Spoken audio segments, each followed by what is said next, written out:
to be able to introduce our speaker.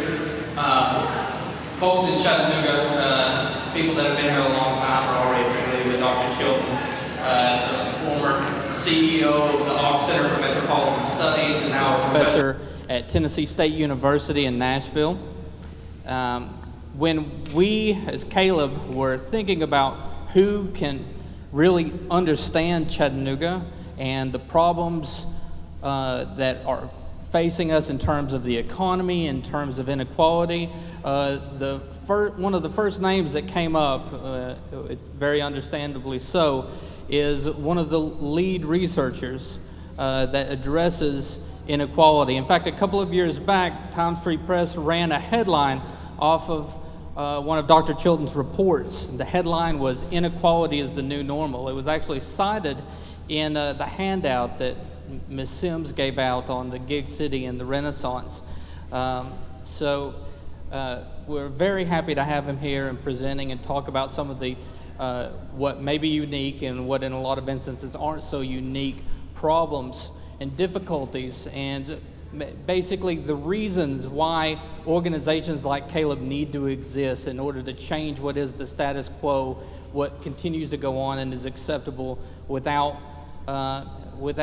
real self-criticism of us as a city. So please show your appreciation for Dr. Ken Chilton.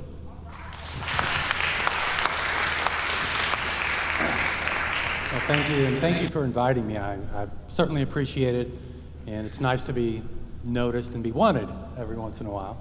I always start my presentations, if I start talking like this, or doing this, or saying very, very, very bad, throw pizza at me, all right? That was my Donald Trump, so. Other things, I don't consider myself an objective analyst. I try to look at the numbers objectively, but I am biased in the sense that I believe in justice, defined as social justice, and I come from that perspective, and as a result, I'm not just gonna throw data out there, and I'm not gonna drown you in data, because sometimes I do that, so keep that in mind as we go through this. The other thing is, I don't have the answers. I never claim to have the answers. I see my role as a justice advocate. I don't know if it's fire in the belly, collecting data, but raising awareness and allowing people who have different capabilities to leverage that data into policies that help others. So that's not my Schwerpunkt, as the Germans would say, my focus. But collecting and analyzing data is something I do. Overview 3.0, since I'm in Chattanooga, you've got to have a couple words smished together and a couple capital letters and some numbers in there to look like a computer program update.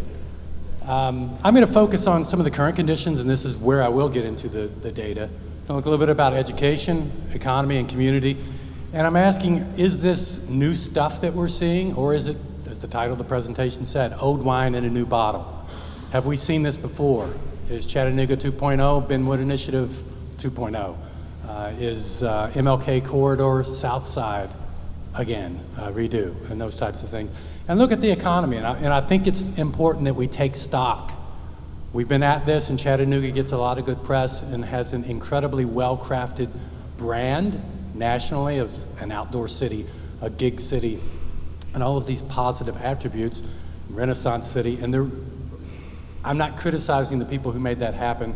Most cities are envious of some of that success. So but when you put another lens to it, how can we better help people who haven't necessarily been pulled up by the growth? So I want to look at how's the data changed from 2000. We've been at this for, like I said, 17 to 20 years. And are people better off or not? And some of the data that I present suggests that perhaps we're not as good off as we think. So I will do that as we go through here. And one caveat when I'm discussing this that I think applies across the board, we talked earlier about education, and Louisville and Boston as good examples.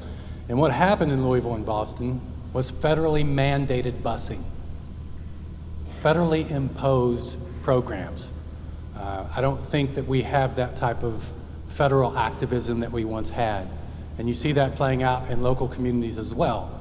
When the federal government was actively involved in community development and redeveloping cities, it used urban renewal, and you know the history of that and how that was effectively and termed at the time by critics as Negro removal. We ceded that starting in the late 70s and early 80s to this private sector, public-private partnership model that let the private sector redevelop our communities. And that's playing out writ large in Chattanooga. So other things to think of from a political point of view, things that might be able to address inequality, raising the minimum wage, things that might be able to address affordable housing, talking about capping rents. Rent control is something that was tried in the 70s and it's not used anymore. Inclusionary zoning that mandates a certain percentage of housing be affordable.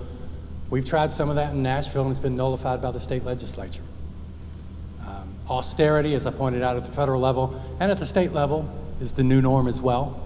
So there's not a fountain of money out there that we perhaps once had in previous generations.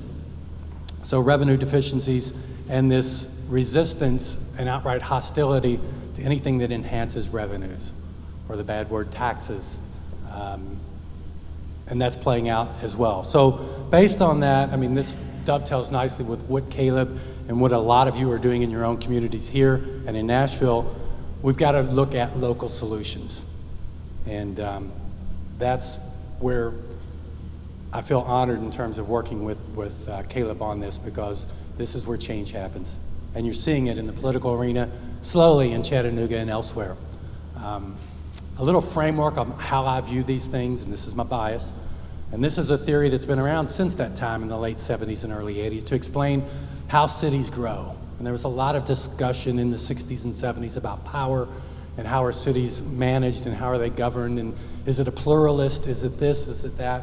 And one thing that these guys added, they came up with the term growth machine, that even though the elites in a city might not agree on school boards and some local infrastructure projects, they all agree on one thing and it unites them, and that's growth.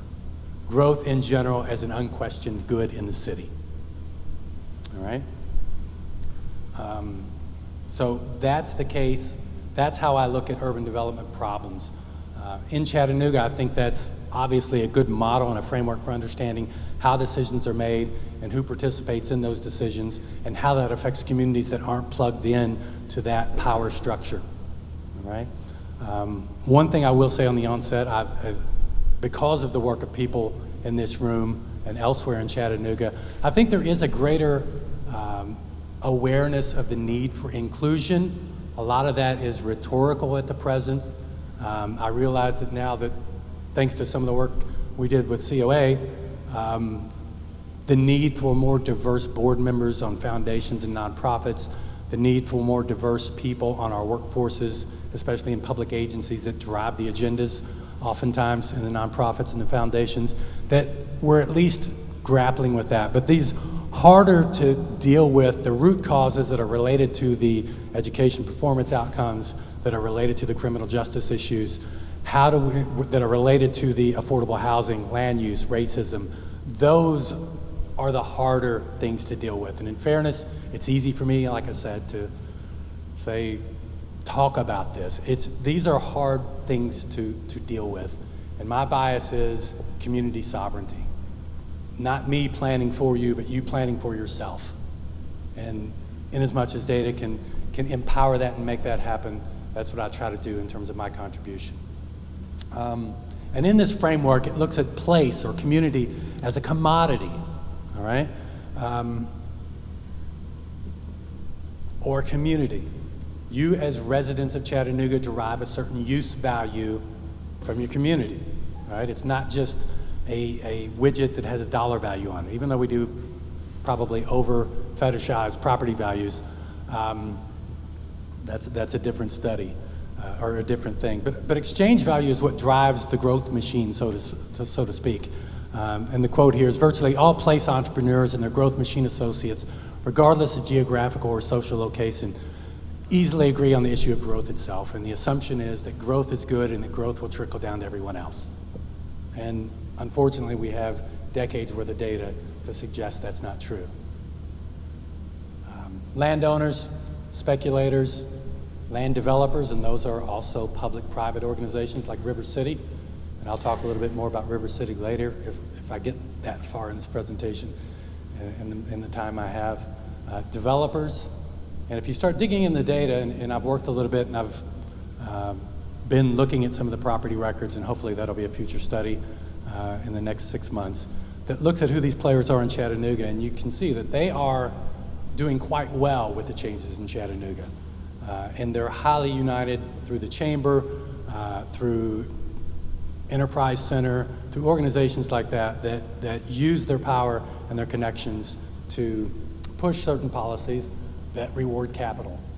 I'm sounding like a neo-Marxist, but when I was in grad school, those terms were big. But basically, place becomes commodified, and in that environment, affordability, livability for those who are at the margins are not that important, okay? Use value, like I said, focuses on the value of place, the quality of life. The hard part about this is it's less quantifiable.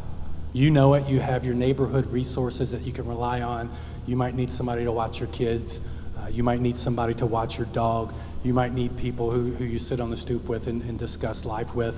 All of those things that make a community worthwhile aren't necessarily reflected in property values.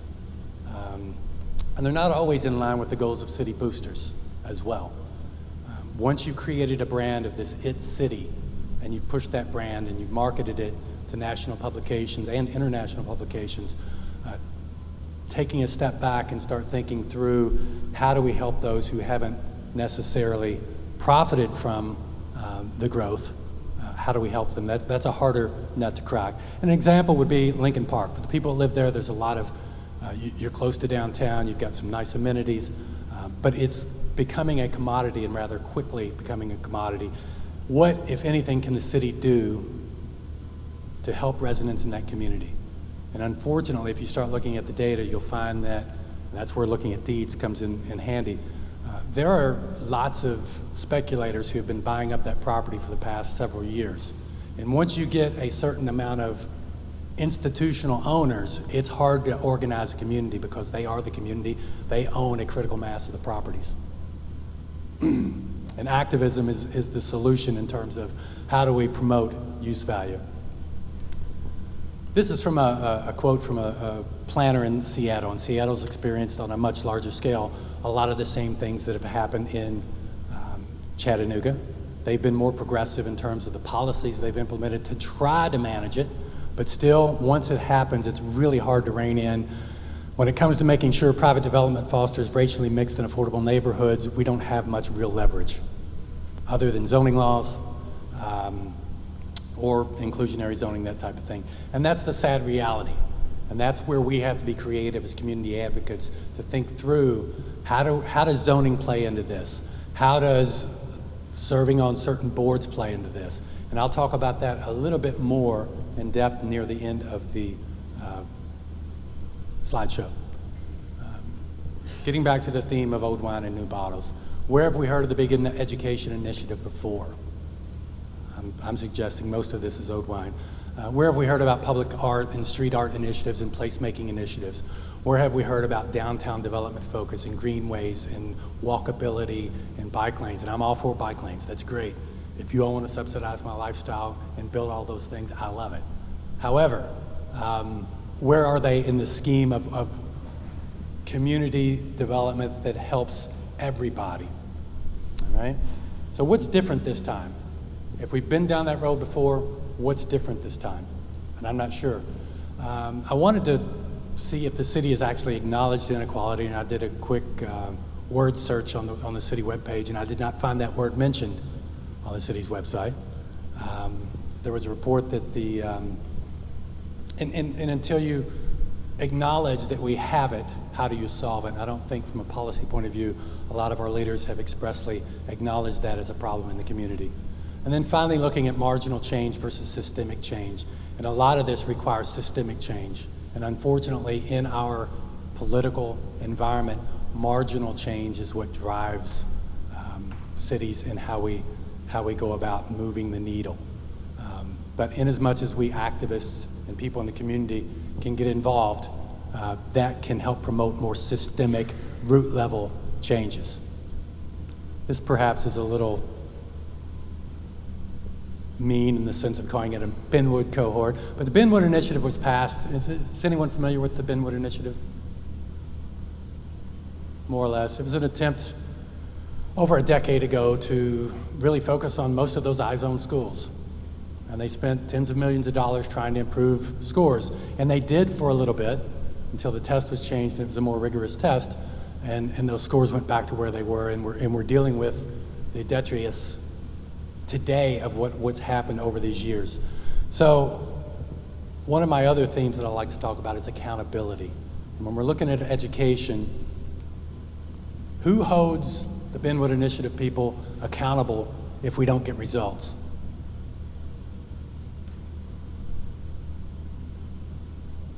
That's the same reaction I had. And I'm suggesting that we didn't get results. Same people are running the organizations for the most part. They're still getting their funding from the same foundations for the most part. Did they put into place, and this is something I hope for people in the room who work in the education industry, whether it's Unify Ed or Chattanooga 2.0, how are we going to know what success looks like in the future? If we're going to follow this path, we need to identify up front what our expectations are so someone or some entity can be held accountable. Because like in most cities, you've been planned for rather than being planned with. And I know Chattanooga 2.0 is trying to plan with, as is Unify Ed. And that might be what's different this time. But I would argue what we need is radical inclusion. And I'll get to a better definition of that later in the presentation when I conclude. If you start looking at the data, and my conclusion is, the next slide will have it, and I only use one data point, and it might not be the best data point, but we've lost a generation that started with the Benwood Initiative who aren't, as a whole, there are individuals who obviously did do well, but as a whole, I would call that a moral failure. And again, I would ask, who's accountable for that? If you just look at ACT scores, because ACT scores, even though how they grade them, the numbers can change a little bit, they have validity as a test, whereas TCAP doesn't. And you can see those kids that started, you can see about when Benwood started, in Brainerd, in Central, in Hickson, in Red Bank, in Howard. Howard jumped up about, basically stayed the same. In Tyner Academy, we haven't seen big jumps in terms of the final products of all of those 12 years of efforts. All the money, all the energy, all the efforts. Some schools have done much better. CCA and CSAS, I can never remember what those stand for, but you all know what those are. Lookout Valley's seen a little bit of a jump. And you're not expected usually with ACT scores to see huge jumps. That's the way that test is. But still, you would expect to see some movement in a positive direction, especially in schools that deal with low-income kids, who was the focus of the Benwood Initiative. So a generation later, and this is using the TCAP tests, if you start looking at subject matter tests, Algebra 1, Algebra 2, you can see those if you want to read them. And I'll share this with anyone who wants a copy later. Just send me an email. In almost every subject, less than 20% of the students are proficient or advanced African American students in the Hamilton County schools. And that's why I say it's been a moral failure, which are pretty tough terms, and I don't like to throw that word around very often, all right? 8 out of 9 subject areas, less than 20% of African Americans are proficient or advanced. I usually don't do all these animations, so I'm kind of jumping in between, I apologize. Now I'm going to switch into some data, just in terms of how things have changed since 2000. Have we done better? Have we done worse? And this deals with poverty. I think we lost a little bit when I formatted to a Mac, but that's okay. Chattanooga, in the city of Chattanooga, poverty's jumped from 14% to 16.9. For children under the age of 18, it's jumped from 27 to 35. For 18 to 64, it's jumped from 15 to 20.7. White poverty's jumped from 11 to 14, and black poverty's jumped from 28 to 33.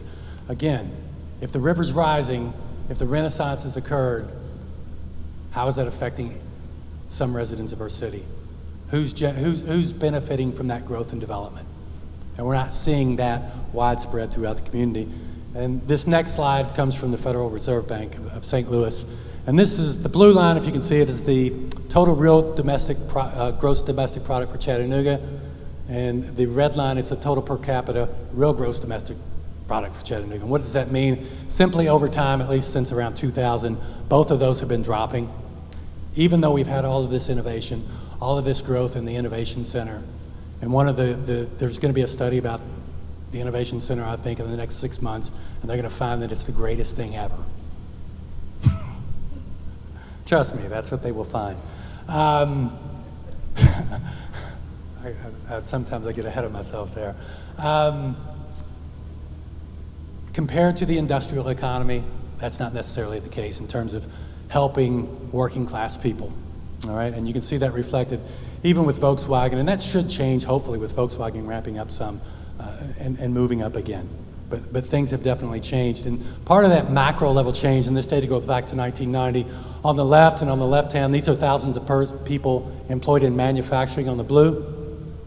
It's rebounded a little bit, but it was at a peak of almost 47,000 in the Chattanooga region, dropped below almost to 27,000 or so in 2010, and it's back above 32,000 now and moving in the right direction. But the red line is employees in leisure and hospitality on the right side, thousands of persons.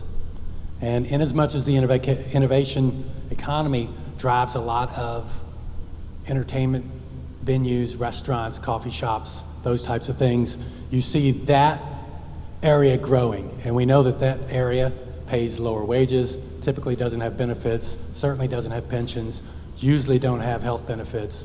That creates new tensions in the community in terms of a household's ability to make it. Simultaneously dealing with the increases in rents driven by the growth associated with the innovation. All right. Income, same thing. Median household income, 2,000, 32,000 to 40. It's all jumped in dollar amounts, but when you control for inflation, white households have lost about $1,400 in purchasing power over the last 15 years, and African Americans have lost about $5,200, and they were starting from a much lower starting point. All right, that's a critical point. Who's being left out? And a lot of my work is focused on that demographic. Housing, owner occupancy rates have dropped slightly. Gross rent, the people paying more than 50% of their household income on gross rent has gone from 18% to 25% in Chattanooga. Median value of houses, and the census data probably aren't the best at this, but at least they're constant and something we can hang our hat on. But I looked at the median value and created a ratio over the median income, and it was about 2.6 in 2000, it's 3.6 in 2015. Right? And a lot of that, again, is driven by the innovation economy and what's going on in North Shore, South Side, and elsewhere. African American home ownership rate has dropped from almost 43% to about 40.5%. White home ownership rate is relatively unchanged. It's jumped just a tad. So who's better off again? Neighborhood change, you all have already talked about it. I know that COA has looked at this in terms of displacement. I'm going to talk a little bit about property entrepreneurs and speculators. I'm going to be talking a little bit about foundation and nonprofit protocols, what they support, and how deliberate policy decisions have led to the outcomes that we experience today. Some of them good. They're great at bricks and mortar. But in terms of the social piece, that's a different proposition. I'm not a good mapper. I don't know how to do GIS, but hopefully you can follow along. I should have had another map that showed everything, but again, I'm not a good mapper. This is racial change, and I've been looking at racial change in the community to see what this innovation and all of this renaissance has spurred. And this is basically North Shore, Tract 8, Tract 6, there's the bridges you can see going across. Those three communities north of the river.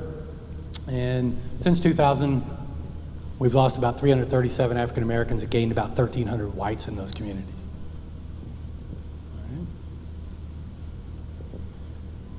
This is Census Tract 4, which is East Chattanooga.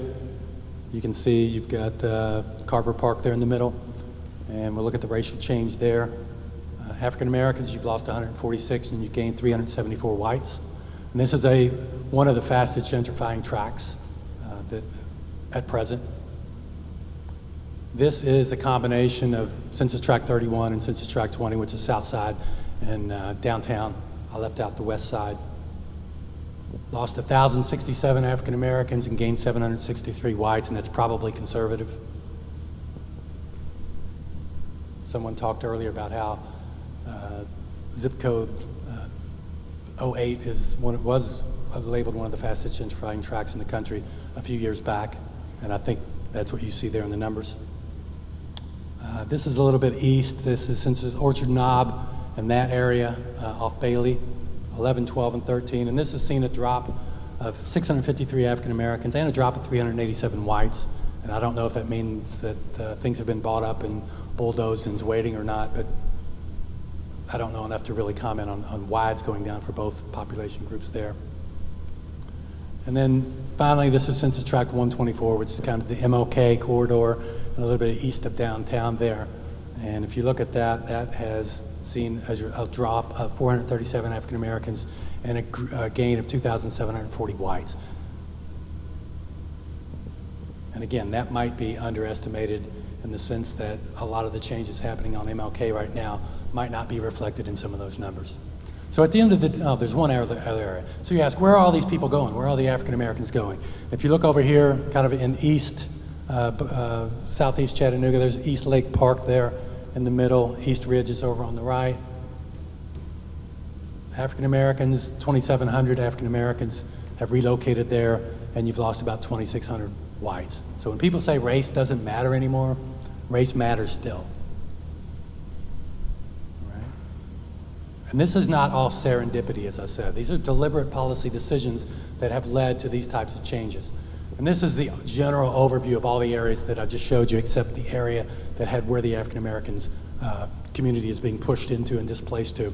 But this is pretty much the stereotypical Renaissance area that Benwood, Lyndhurst, Footprint, you name it, they've been funding it for the past 25 years. You've lost about 2,600 African Americans and gained about 4,800 whites.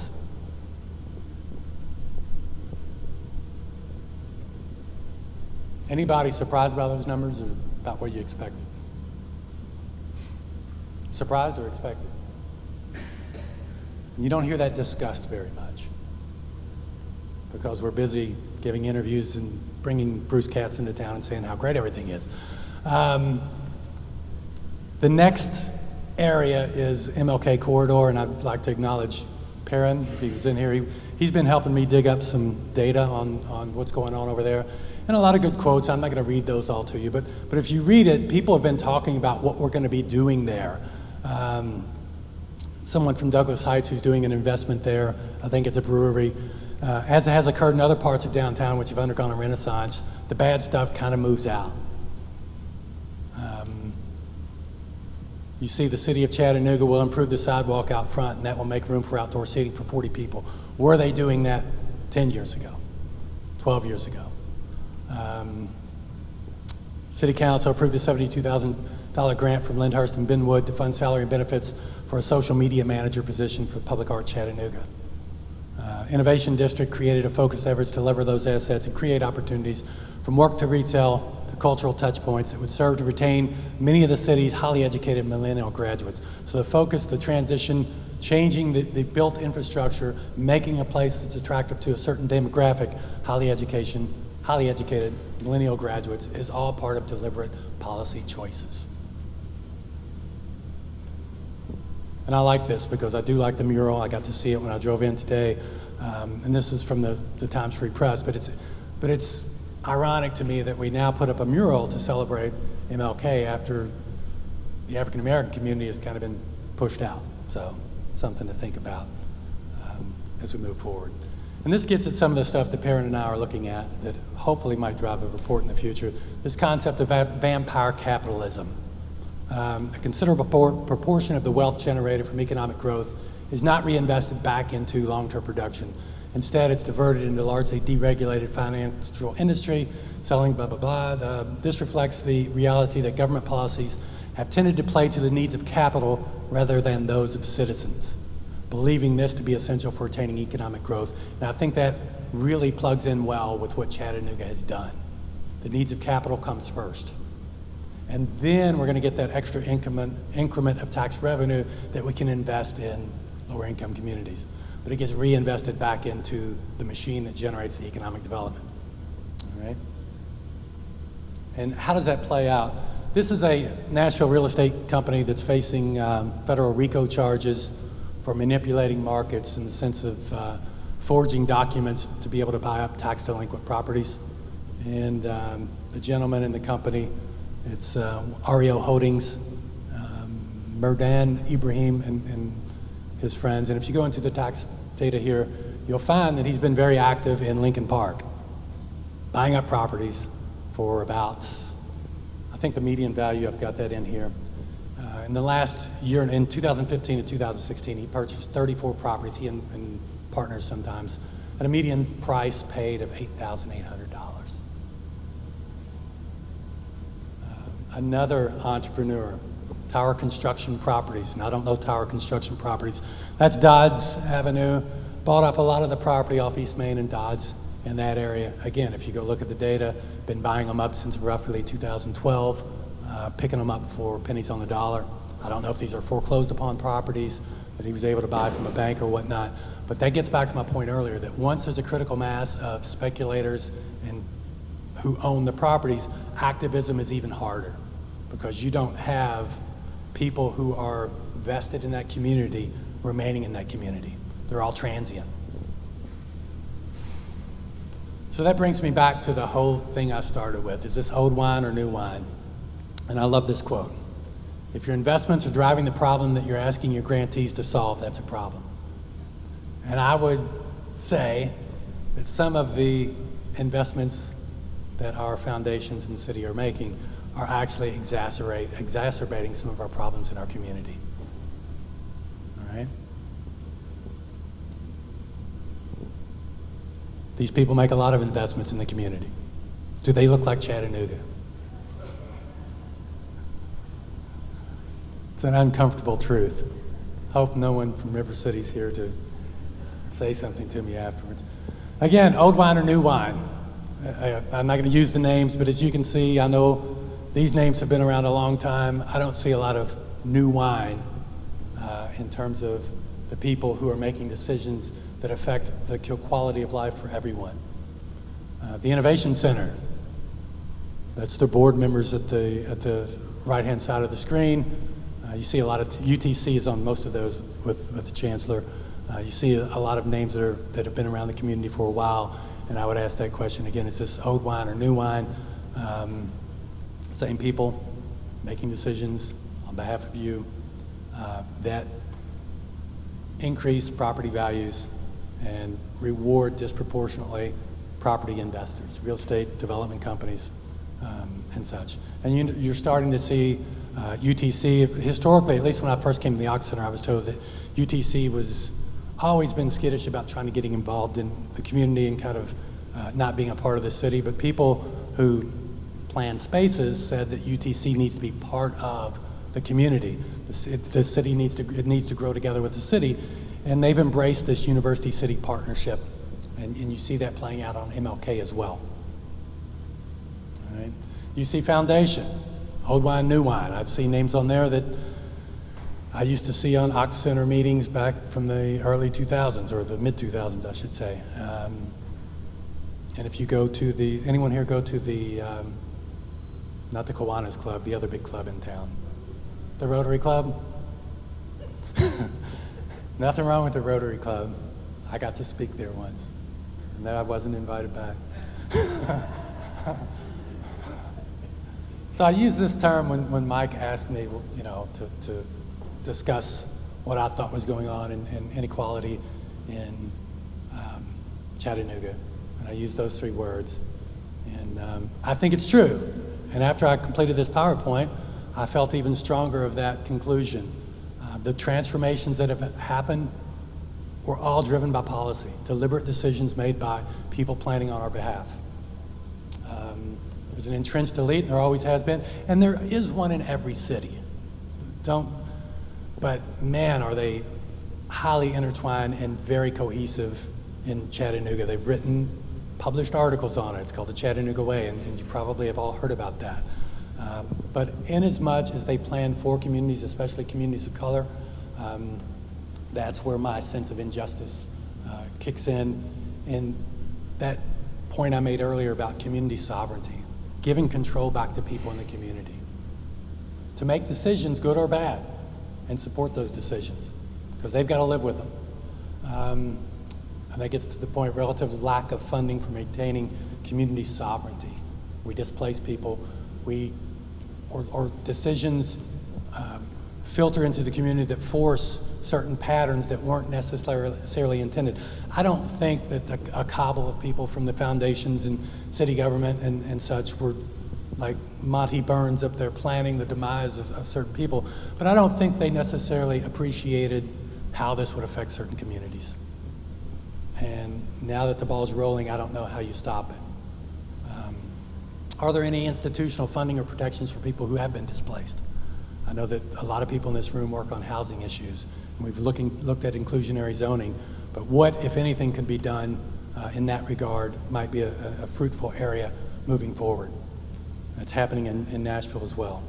And like I said, limited accountability for non-public actors. Some of you I remember from previous discussions, if you're a grassroots nonprofit that's not well connected and you get a $20,000 grant, you don't show results, what's your odds of getting another $20,000 grant? But if you're a certain organization that focuses on education and you don't get results, you still get millions of dollars in funding every year. A lack of accountability, and we don't have a lot of ability to hold them accountable because they're not elected. All right? So what's the new one, if we're going to go stick with this metaphor? And from an advocacy point of view, it sounds like you've got some people who are elected on various agenda items who you can work with to make change happen. But part of it is, rather than being passive and wait for the agenda to happen to you, how do we articulate a vision on housing, gentrification, criminal justice, environmental justice, transportation, and being able to connect people to where jobs and opportunity are? Economic development, community development, education. I see that as a challenge for Caleb to kind of articulate that vision with action plans and action steps. And I think Noah, to a degree, has done a really good job of doing that in Nashville from what I've seen so far.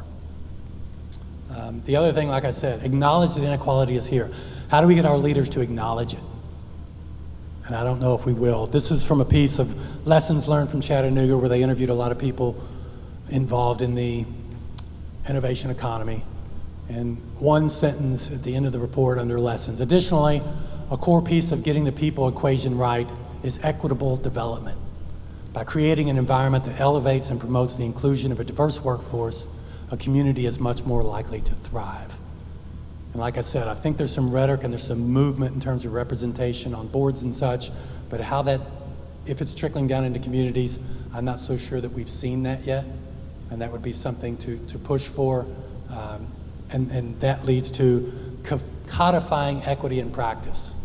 That's where the policies come into play, that residents have access to opportunities such as good jobs, and I support Tech Goes Home.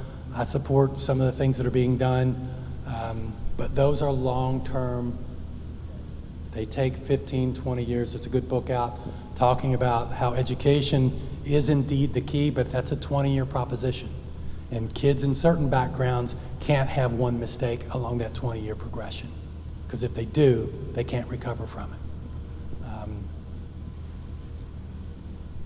Make sure the benefits and burdens of growth and change are equitably shared across our communities. And this is all rhetoric. All residents and communities are involved as full and equal partners in public decision making. That's Caleb showing up and being involved in the other umbrella organizations associated with it. But I talked about earlier, and I'm almost done, radical representation. And this gets back to that whole, if you don't have a seat at the table, I haven't seen any evidence that you're going to be planned for. And that means, we talk about in criminal justice, we want a citizens review board. What about the Regional Planning Commission board? If you look at that, it's full of developers. White male developers. Nothing wrong with white males. I'm one myself. But why aren't we represented? That drives development policies for this city. What gets approved, what doesn't get approved, what issues are raised at those meetings. So how do we get more people across the board? And there's a whole website devoted to local government boards, and if you look who are on those, it's the people typically who are benefiting from the innovation economy. So when ideas get bandied about that make sense in that room of people with like interests, there aren't many challengers. One thing that I think is critical, because the foundations do play such a outsized role in Chattanooga, if you want to change how people act and how they behave, mandate it through your policies. The Z. Smith Foundation in North Carolina requires every recipient who gets grant dollars to prove that they represent their community on their staff and on their board. And that makes the foundations holding the money over the group's heads. And if you go remember back to that River City photo that I showed you, that might change things a little bit, all right? There's been talk over time about a disparity analysis looking at minority vendors. And I throw this in there as something to help think about, that Chattanooga needs that. I'm not the person to do it. I don't want to do it, so I'm not lobbying for my services. I've seen good ones done in other cities like Orlando. I can't do that kind of analysis. I'm not that good, but somebody needs to do it to raise that issue about how we're spending our money as public agencies in the city of Chattanooga to make sure minority, women-owned, and other type of minority vendors are well represented. And then finally, and there was going to be a talk about it, but somebody wasn't able to make it, push for voluntary community agreements, whether that's voluntary community agreements that deal with affordable housing or other issues that we've identified. There's a lot of promise in forcing and shaming developers and agencies into, and I hate to use that term, but that's what it is, shaming organizations to do the right thing. And that's one of the reasons why sometimes I'll stretch how far, in the words I say, to shame people to perhaps rethink how they approach issues. And this gets back to where I started with the brand. My role, as I said, data brings awareness, awareness promotes action, and action brings change. So in as much moving forward as I can help, I'm always willing to come down and say things that some people don't want to hear. But hopefully it's rooted not just in my opinion. I hope some of the data at least resonated with you. And I finished 4 minutes before my time was up, which is better than I thought I would do. Thank you.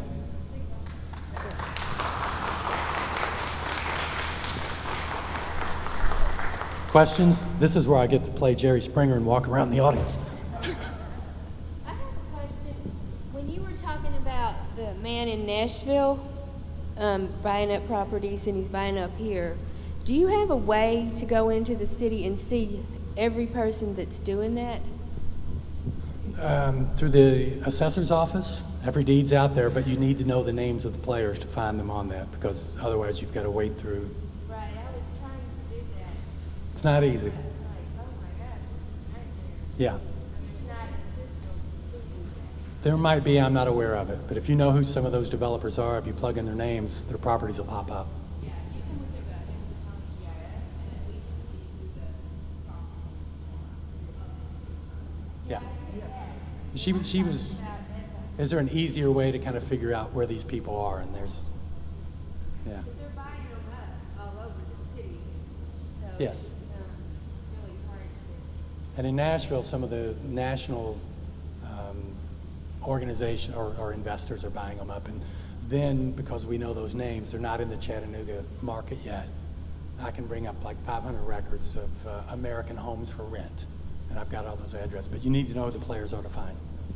I was just going to add to her question that I work in the East Chattanooga area with the neighborhoods over there, and a certain name kept popping up all over the place, not only in one neighborhood, but in another neighborhood. So I went back into the system with that name. You have to know the name. And that person owns 97 pieces of property. And one of the things that, from an activism point of view, is someone, and I'm assuming someone in the city is probably doing this, but I don't know, are people going out into these communities and educating homeowners that you don't have to sell, and some of these are picked up because the owners are tax delinquent or abandoned or whatever, but then you got to ask yourself, is the city land banking any of those properties, or could they land bank those properties to preserve them for affordable housing in the future? Yeah, so I've been thinking about the Ochs Center, and I think you were there for a time, and the role that data is playing more and more in what we do, and that is both a opportunity, but it's also in the community sense become a problem. And how, I guess, what's your take on data and how that can be used to help the community as well? Do we have enough data, and how do we provide the data which will, be a counterpoint to the other studies that are done repeatedly by these independent groups? That's a good question. The good news is data is ubiquitous anymore. It's all free. It's all out there.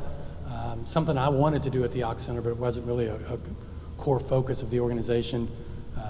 I would have loved to have kind of led community workshops on how to use the information and how to wring value out of it, so to speak, from an activism point of view.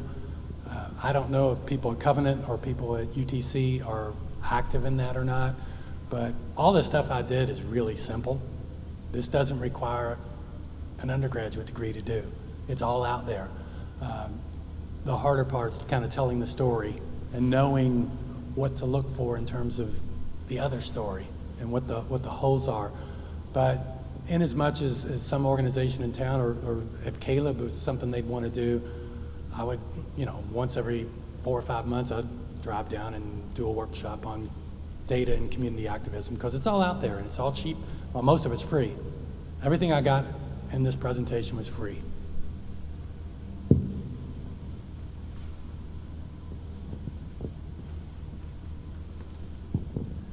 I noticed something interesting. I moved over here so I could see better. The data brings awareness, and awareness promotes action, and action brings change. That literally mirrors what has happened to me in this work, because I started out as an organizer not knowing much, and as I began to learn things, I got a little bit out of shape and I became more of an activist.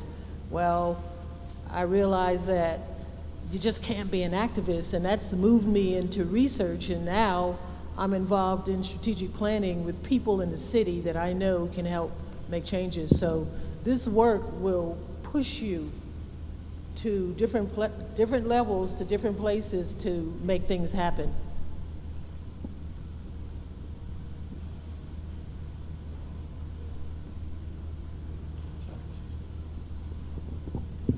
Thank you, Dr. Chilton. Some of the things I noticed during the presentation, we had a bunch of problems here with these pilot funds and tax incremental funding. Ms. Helen down there has been fighting them. And so I think you're right on some of that stuff you were speaking on, but my main question is... No. But my main question is, how does gentrification, what's the word I'm looking for? How does it contribute to minority vote dilution? I haven't seen a lot of studies on that. I'm curious about that because it would seem that it does contribute to it. Actually, that's a great question, and I haven't seen any research on that either. But in as much as it leads to displacement, as you pointed out, and we know that African Americans are being displaced, you're starting to see that in Nashville. A lot of African Americans have been pushed out to an area called Antioch and Smyrna, I believe. And yeah, so you are changing the voter demographics in those urban districts. I haven't looked at it, but that would be an area ripe for study if there's any graduate students or other students who might be interested in studying that. Dr. Mindy Fullylove, I would begin to look at some of her books. If you really want to understand how intentional and how cyclical the whole process of gentrification is. Additional questions? Thank you all.